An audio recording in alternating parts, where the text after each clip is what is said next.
오늘 이 주제는요. 최진봉 성공회대 교수 이어서 함께해 주실 거고요. 김성훈 변호사 모셨습니다. 어서 오십시오. 안녕하세요. 예, 오랜만에 모셨는데요. 조금 빨리 저희가 진행을 해야 될 것 같습니다. 먼저 그 발표의 골자를 정리해 주신다면 어떻게 좀 정리를 할 수 있을까요? 네, 세월호 참사 이 사고는 정말 꽃다운 303명의 국민들이 사망한 사건입니다. 대부분은 청소년이었고요.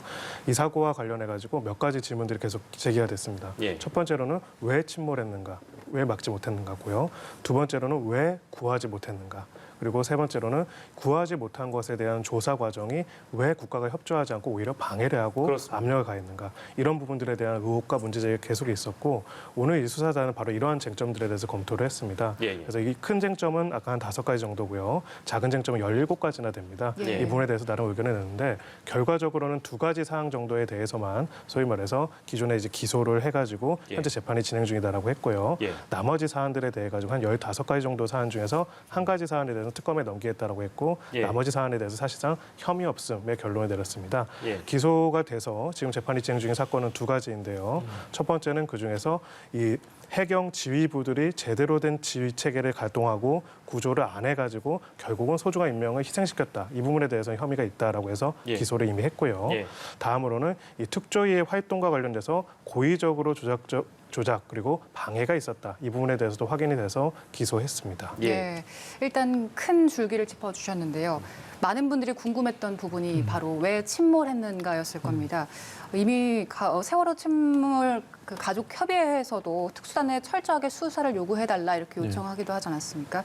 일단 오늘 관련해서 어떤 내용 나왔습니까? 그러니까 일단 침몰 원인에 대해서는 명확하게 이제 밝히지 못했어요, 사실은. 그러니까 무혐의 처분을 해버렸는데 뭐 증거가 부족하거나 침몰 원인에 대해서 여러 가지 지금 논란이 되고 있기도 하고 또 하나는 침몰 원인에 대해서 이제 처벌을 받고 이미 재판이 진행 중이거나 끝난 사람들도 있거든요. 예. 이런 차원에 접근해 본다고 하면 지금 이제 일사부재의 원칙에 의해서 이제 그런 그 이미 처벌을 받았거나 수사가 진행되고 있는 상황에 대해서는 여기서는 따로 이제 조사를 안 한 걸로 보여집니다. 그래서 사실 이제 그 침몰 원인과 관련해서는 따로 조사가 이루어진 걸로 보여지고요. 지금 이 특별히 조사를 했던 수사단에서는 그 부분에서는 특별히 얘기를 안 했어요. 그러니까 예. 수사와 어떤 그 분석의 내용이 그 부분이 좀 빠져 있어 좀 안타까운 생각이 드는데 예, 그 부분을 명확하게 밝히지 않고 사실 오늘 2가지만 주로 얘기를 했거든요. 그러니까 직무 유기라든지 아니면 방해를 했던 부분 이런 부분을 집중적으로 얘기하는 바람에 그 부분은 사실 국민 모두가 좀 궁금해하는 부분이기도 한데 예. 그 부분을 정확하게 얘기 안 해서 좀 아쉬움이 남는 부분이라는 생각이 듭니다. 예.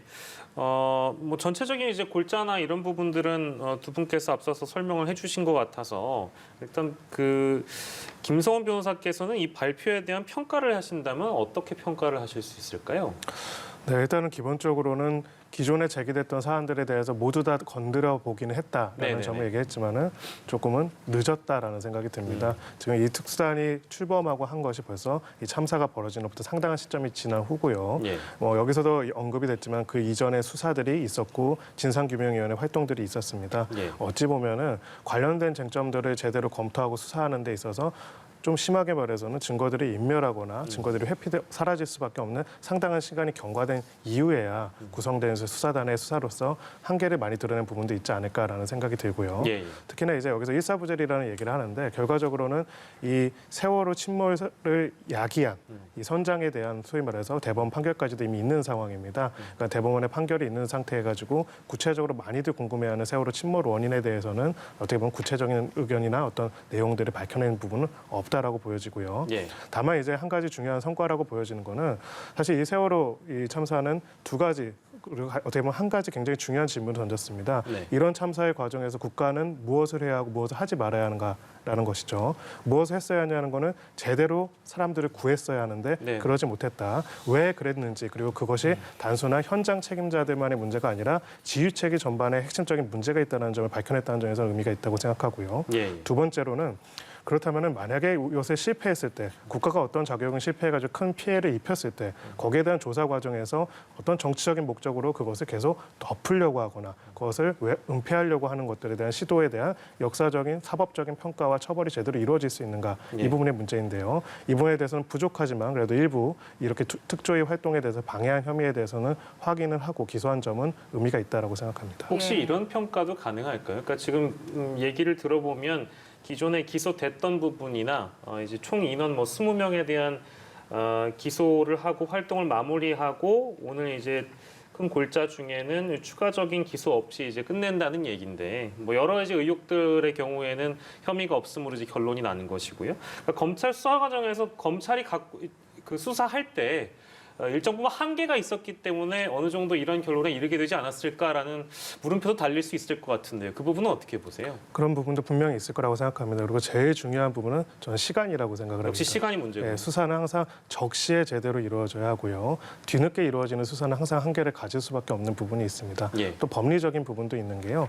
또 이번에 이 혐의 없음이란 결론은 이런 사실이 없다는 결론이 아니라 이런 사실에 대해서 유죄를 구성하기는 어렵다라는 내용도 포함되어 있습니다. 가장 대표적인 것들이 정보기관들의 세월호 유가족에 대한 사찰 의혹이죠. 예. 소위 말하는 사찰, 세월호 유가족들의 동향이나 행동이나 이런 내용들을 정보기관들이 동원돼 가지고 확인했다는 내용은 이 결과 내용을 봤을 때 확인이 됐습니다. 다만 이것을 법리적으로 구성했을 때 예. 이것을 직권남용 권리행사 방해죄로 구성할 수 있는가라는 부분에 있어서는 법리적으로는 직권남용 권리행사 방해죄는 성립이 안 된다 이렇게 봐가지고 혐의 없음이라고 된 거거든요. 예. 그러니까 근거 없는 의혹 제기는 아니었고 예. 그 의혹은 사실이 맞았지만은 예. 그것이 구체적으로 도청이라든지 그런 불법적인 방법으로 행동되지 않고 대법원 판례 법리에 따랐을 때 구체적인 권리 행사 방해로 나아가진 않았다. 그렇기 때문에 그 범죄를 적용할 수는 없다라는 판단이 있었습니다. 예. 그래서 이 혐의 없음이라는 게 사실과 다르다. 뭐 이런 사실이 없음이랑 동일하게 받아들여지는 거는 또 그건 오해를 살 수 있는 부분이 있습니다. 예. 네, 알겠습니다.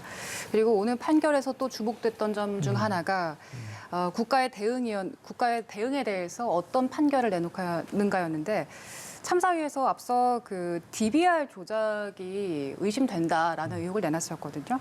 오늘 근데 특수단이 이것과 관련해서 충분한 수사가 이루어지긴 했지만 앞으로 특검에서 발표를 할 것이기 때문에 그쪽에 인계를 하겠다 이렇게 밝혔거든요. 그러니까 이 부분도 사실은 이제 유가족 입장에서 상당히 좀 불만이 있을 수 있는 부분이에요. 예. 충분히 설명을 하고 예를 들면 충분히 수사가 됐으면 그 부분에서 밝힐 필요가 있잖아요. 예.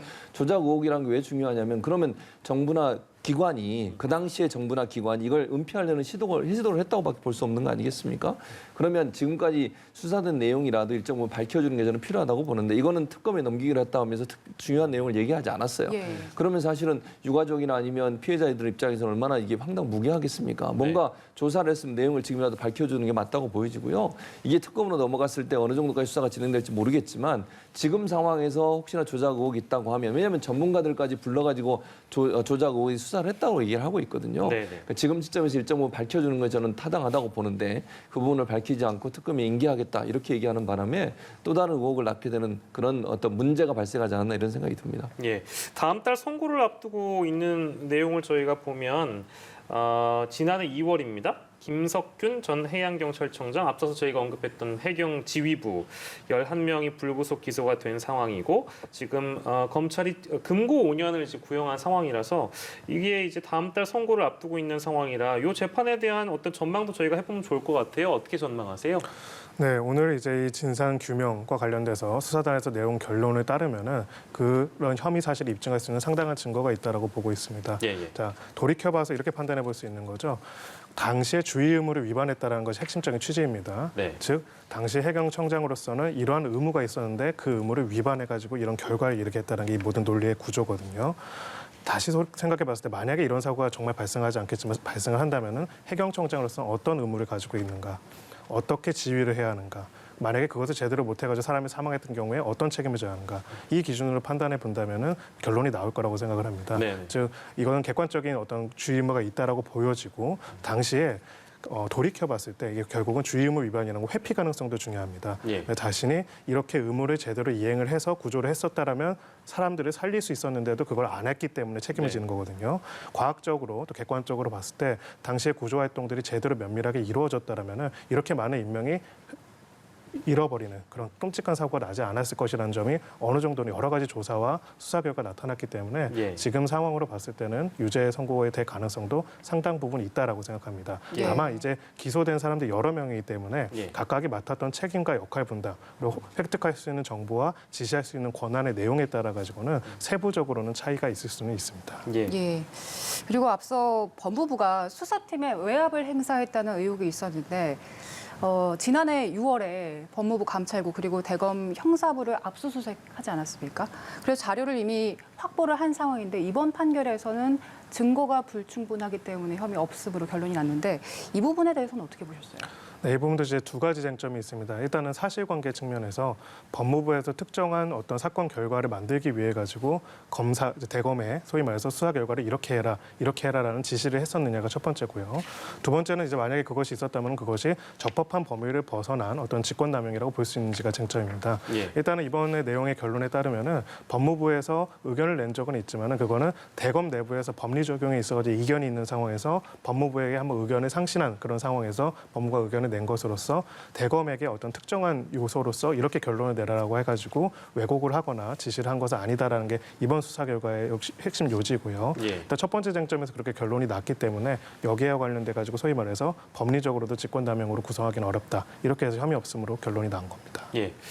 오늘 이제 특별수사단이 발표를 통해서 활동을 마무리하게 되면 세월호 관련된 여러 가지 지금 의혹들 이런 것들이 무혐의 결론이 내려진 부분들은 이대로 끝인 것인가? 혹은 이제 특검에서 다룰 사안들은 DBR 조작 의혹 이제 이거 관련된 것이잖아요. 이렇다면 한정적으로 특검이 움직일 수밖에 없는 것인가? 이제 여러 가지 의문점들이 좀 남아 있는 상황인데 어떻게 될 거라고 좀 전망을 하세요? 일단 이제 특별수사단에서 기소하기로 한 사람들에 대해서는 공소 유지를 할 것 같아요. 그게 이제 마지막 임무가 될 것 같고요. 예. 그러고 나서 오늘 발표한 내용을 보면 다른 그 새로 고소 고발되는 관련 사건은 일선청에서 맡는 방안이 검토되고 있는 것으로 알려지고 있습니다. 그러니까 예. 특별수사단은 이제 해체가 될 것 같고요. 일선 검찰청에서 아마 수사를 할 거가 될 것 같은데 저는 이제 이런 생각은 들어요. 사회적 참사위원회 있잖아요. 사참위가 이제 곧 국정원도 가서 이제 보기로 했거든요. 예, 국정원 예, 들어가서 내용을 보게 되면 거기서 또 다른 내용이 나올 수 있어요. 이번 발표에는 국정원이 세월호 유가족 사찰 문제가 증거 불충분으로 혐의 없음이 됐어요.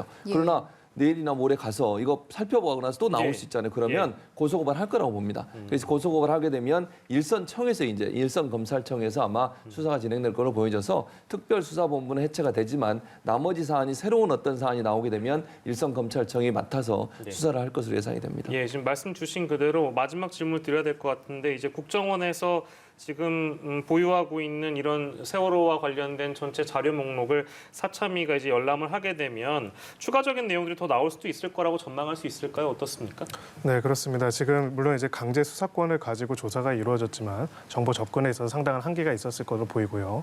특히 국정원이 가지고 있는 자료에 대해서는 특수성이 있습니다. 즉 어디까지 뭘 가지고 있는지 알아야 그거를 찾겠다라고 내올 수가 있는데 예. 그 내용이 분명하지 않은 상황에서는 수사당국으로서는 그걸 확인하기 어렵기 때문이죠. 그래서 이 내용들이 투명하게 공개가 되고 거기에 대해서 문제 제기를 하고 또 확인을 하고자 하는 사참위에서 제대로 된 조사가 이루어진다면은 몇 가지 사실관계에 대해 가지고는 추가로 확인할 수 있는 것들이 있지 않을까라는 기대를 가지고 있습니다. 예, 알겠습니다. 이 내용까지 저희가 들어봤고요. 세월호 특수단의 수사 결과 발표를 토대로 두 분과 이야기를 나눠봤습니다. 김성훈 변호사, 최진봉 성공회대 교수와 함께했습니다. 고맙습니다. 감사합니다.